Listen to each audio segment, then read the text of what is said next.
Welcome back, guys. You know what it is. It's Mpumelelo again. Today we're hitting you with Kasiwe. Simple question. Yini Islima esingeke sizisole?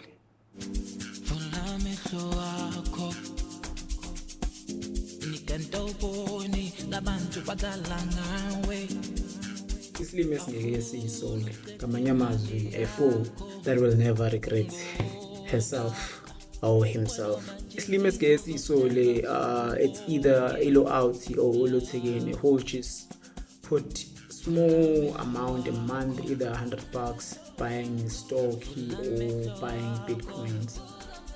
They're not buying to brag, but they're buying to hold. They're not buying to share on social media with how many shares do I hold, but they're just gonna keep on buying. They never come back every day to check on their portfolios, and they even forget that they had something that they bought. But in their mind, everything that they do, they calculate their decisions. Because, okay, fine, I've made 2 decisions that are going to take me forward. I've made one probably as I said back. The other one, how to do things better. When I realize it's a fool, engeke sizisole. Isilimo esingeke sizisole bethu out uzo downgrade somehow. Ngoba uyabona ukuthi ipace ahamba ngayo ayikho aligned with into ayifunayo. Uzo downgrade kanjani? Uzo downgrade whatever that takes money away from him or her. Uzo downgrade kanjani? Uzo downgrade kubangani that takes away the energy.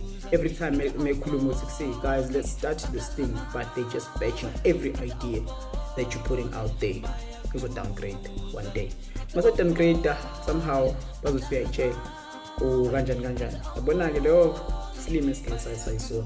Islima esingeke sizisole, let's understand ukuthi okay, khona izinto engizozithenga ezo increase in value, nezinto ezo decrease in value, nezinto ezinecessary ukuthi ngizibuy, whether they increase in value or they decrease in value. Bona ke leso ke ngifana Islima esingeke sizisole. Yeah.